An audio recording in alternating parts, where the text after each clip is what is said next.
Assalamualaikum dan salam Sarawakku sayang, bersama saya Fidaus Matram. Tumpuan berita tengah hari. Dewan Negara dengan majoriti lebih 2/3 iaitu 49 menyokong, tiada yang tidak menyokong dan 5 orang tidak hadir setelah sebulat suara menyokong rang undang-undang RUU Pindaan Perlembagaan berkaitan Perjanjian Malaysia 1963 MA 63.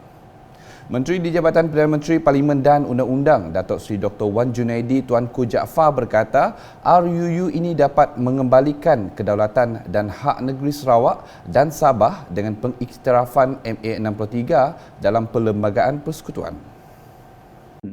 Jadi dengan kelulusan Dewan Negara pada hari ini, maka pindaan perlembagaan 2021 yang kita selalu sebut ni telah diluluskan oleh Parlimen Malaysia. Apa yang tinggal ialah kita persembahkan kepada Duli Tuanku Yang di-Pertuan Agong untuk diperkenankan dan seterusnya untuk melaksanakan undang-undang mengikut apa yang disebut dalam undang-undang pindaan ini nanti. Beliau berkata demikian dalam sidang media di Dewan Negara pada Khamis. Terdahulu, Datuk Seri Dr. Wan Junaidi memaklumkan Dewan Rakyat pada 14 Disember 2021 telah meluluskan RUU Pindaan Perlembagaan berkaitan MA 63 dengan sokongan majoriti.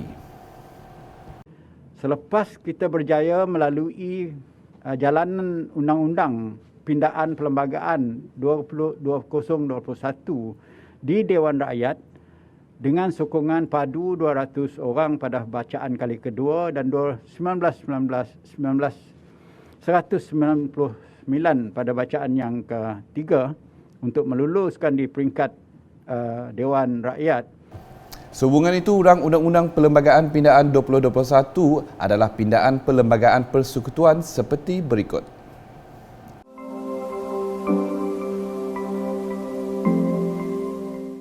Menurut Datuk Seri Dr. Wan Junaidi lagi, pindaan perlembagaan melalui rang Undang-Undang Perlembagaan Pindaan 2021 ini memberi manfaat yang dapat menjelaskan kedudukan negeri Sabah dan Sarawak dalam persekutuan selaras dengan MA 63 dan pengiktirafan kepada MA 63 dalam Perlembagaan Persekutuan.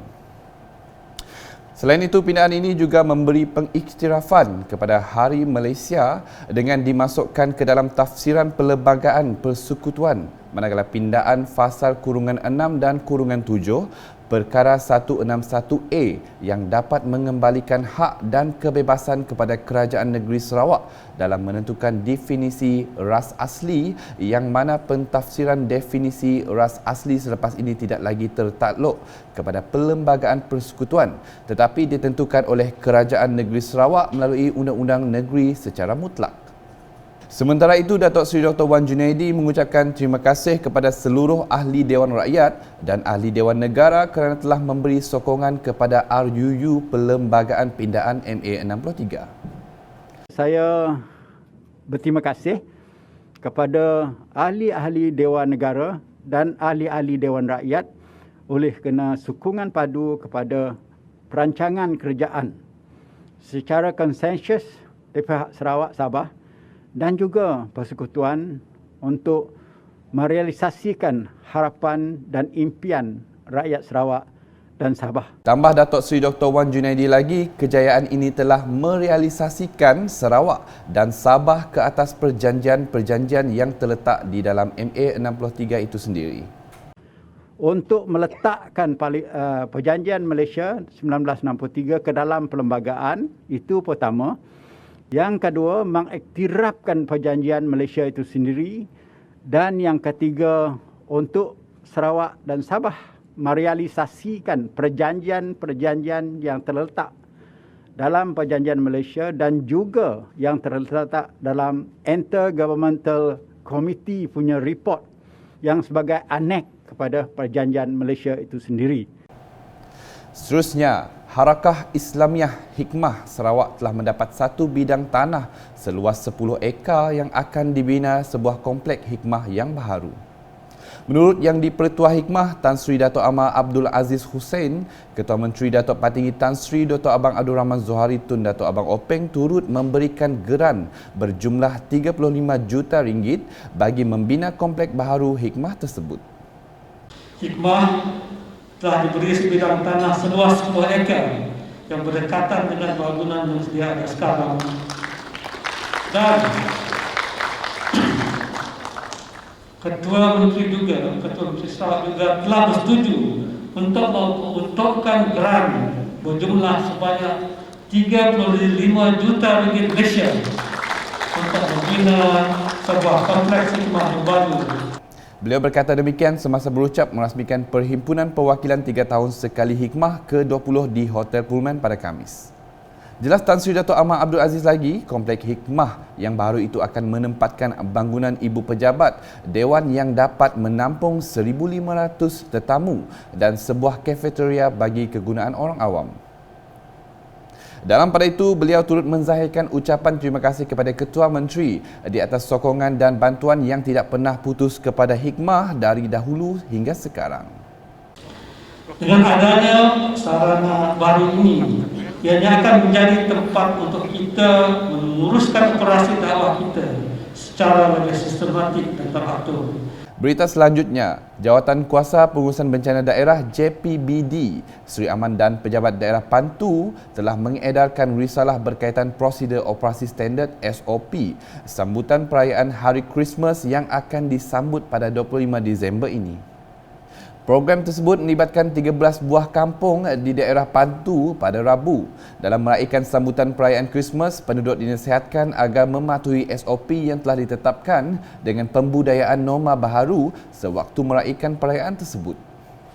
Berita diteruskan dengan laporan COVID-19 pada Khamis. Jawatan Kuasa Pengurusan Bencana Negeri JPBN Sarawak dalam kenyataan medianya memberitahu terdapat 35 kes positif COVID-19 baharu telah dikesan di 12 daerah, menjadikan jumlah kumulatifnya sehingga kini 252,129.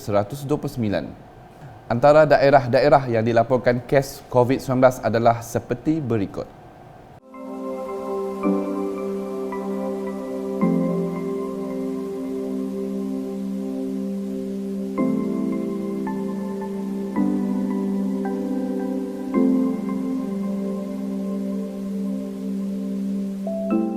Daripada jumlah itu, sebanyak 33 dikesan dalam kategori 1 dan 2 iaitu tiada gejala dan gejala ringan, manakala 2 lagi melibatkan jangkitan paru-paru dan memerlukan ventilator iaitu tergolong dalam kategori 5. Sekian edisi Tengah Hari bersama saya Firas Matrang dan kru perbitan. Berita lebih lanjut boleh didapati di semua platform media sosial UKAS termasuk portal ukas.sarawak.gov.my dan UKAS channel di YouTube. Sebelum mengakhiri buletin, kami warga UKAS mengucapkan selamat Hari Natal kepada yang menyambutnya. Pastikan anda patuhi SOP yang ditetapkan, amalkan 3W dan elakkan 3C untuk putuskan rantaian COVID-19. Salam UKAS. Cegah COVID-19, elakkan 3C, amalkan 3W norma baharu di tempat kerja. Penularan wabak COVID-19 yang melanda negara kita dan seluruh dunia telah merubah kehidupan kita dari kebiasaan lama kepada norma baharu. Bagi mencegah dan mengawal penularan COVID-19 di tempat kerja, langkah-langkah bagi mengelakkan 3C dan mengamalkan 3W adalah penting untuk memutus rantaian COVID-19. Ingat, perjuangan melawan COVID-19 masih belum tamat. Elakkan 3C, iaitu crowded places, tempat sesak, seperti berada di ruang perhimpunan semasa roll call dan semasa makan di kantin. Confined spaces, tempat tertutup, seperti pantry, surau, ruang rehat, lift dan bilik persalinan. Tingkatkan aliran udara dengan membuka tingkap di tempat tertutup. Close conversation, bercakap jarak dekat, seperti semasa bermesyuarat, berurusan di kaunter dan semasa di ruang kerja. Sebarang mesyuarat yang melibatkan ramai pekerja harus dibuat dalam talian. Amalkan 3W iaitu wash, cuci. Mengamalkan kebersihan diri dengan kerap cuci tangan dengan air dan sabun atau guna hand sanitizer. Sediakan hand sanitizer di pintu masuk dan lain-lain tempat strategik di tempat kerja. Wear, pakai. Individu yang bergejala pernafasan, batuk atau selsema dan pekerja yang selalu berurusan dengan orang ramai seperti di kaunter perkhidmatan hendaklah memakai penutup mulut dan hidung. Warn, beri amaran. Polisi tidak bersalaman. Kita boleh terus bertegur sapa dan memberi salam kepada rakan sekerja dengan meletakkan tangan kanan di dada kiri dan tunduk sedikit sebagai tanda hormat. Amalkan etika batuk dan bersin. Lakukan disinfeksi di tempat yang kerap disentuh dan digunakan. Lakukan pemeriksaan suhu badan dan gejala pernafasan di semua pintu masuk tempat kerja. Mereka yang demam atau bergejala tidak dibenarkan memasuki bangunan tempat kerja dan diarahkan mendapatkan rawatan dengan segera dan kekal berada di rumah sehingga sembuh. Bagi mengelakkan 3C dan mengamalkan 3W adalah menjadi tanggungjawab pihak pengurusan. Peka dengan maklumat dan polisi terkini yang dikeluarkan oleh kerajaan dan segera memaklumkan kepada pekerja. Sentiasa amalkan penjarakan sosial sekurang-kurangnya 1 meter dari pekerja lain dan mengamalkan tahap kebersihan yang tinggi. Melakukan saringan kesihatan dan tingkatkan tahap kebersihan pengendali makanan. Pekerja dinasihatkan supaya tidak berkongsi makanan dan peralatan makanan. Menjadualkan giliran bekerja supaya bilangan minimum sahaja yang hadir manakala pekerja lain boleh bekerja dari rumah. Menilai risiko perjalanan pekerja yang berurusan di luar pejabat dan elakkan perjalanan yang tidak perlu. Membantu pekerja yang mengalami panik atau resah akibat COVID-19 untuk mendapatkan perkhidmatan sokongan psikososial.